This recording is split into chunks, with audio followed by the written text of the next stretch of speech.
Turbo Trading with head trader Robert Knight, MBA.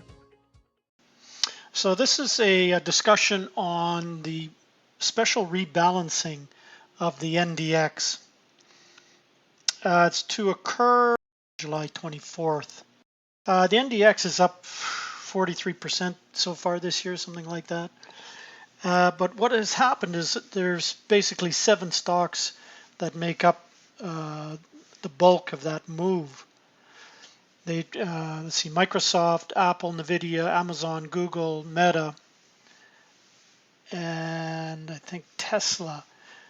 They make up 4.5% of the index, but their weighting in the index exceeds 48%. And so every once in a while now, the Nasdaq gets rebalanced every quarter, but NDX not so much. It's only been balanced twice before. But the rule is that whenever over 4% of the stocks, 4.4% of the stocks exceeds 40% of the weighting, then it needs to be rebalanced.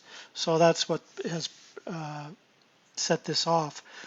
And so it's going to bring those 4.4% of stocks,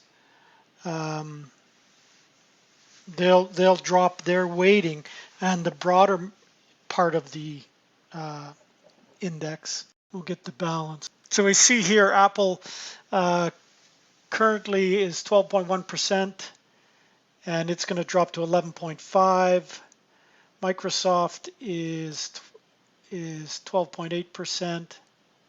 They're going to drop to 9.8, and so on and so on. And then it'll add. So those are the ones that are going to drop: Amazon, Microsoft, Google, Nvidia, Meta, and Tesla.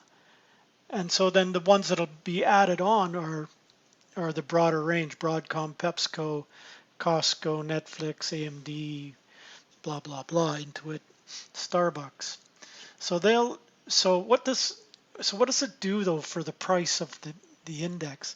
Well, it initially shouldn't move that, because they're adding some in, and they're just taking the same amount out. So they're not adding stocks or taking away stocks, they're just readjusting their size. So the index price itself initially should remain the same.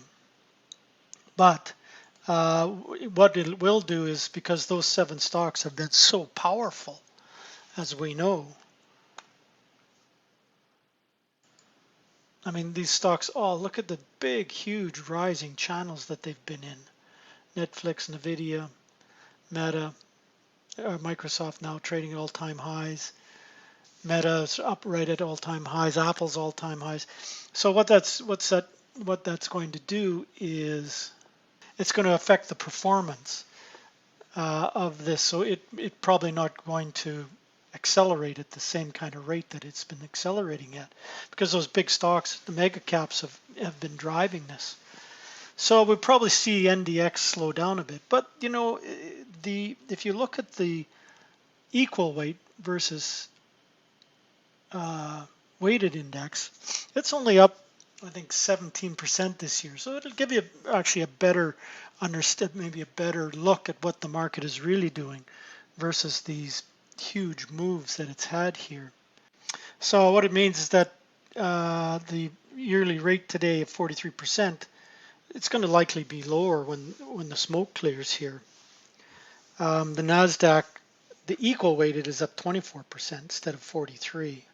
Now this is probably also going to move over to the SPX as well. They'll have to rebalance it. But so what does it? So again, what does it mean? Well, it just means that the index won't go up as fast or if those 7 stocks actually started to come down, wouldn't come down as fast either, all things being equal, neglecting friction. So we'll see less performance on the NDX and the triple Qs, and maybe not the volatility, but we won't see an initial price adjustment. It may sell off a bit with those numbers, with the adjustment, but it just puts less emphasis on those top 7 stocks. They'll go from 48% of the index to just 40. Don't forget to like and subscribe to our channel. Reach new levels of trading proficiency. Become a member at turbotrading.biz.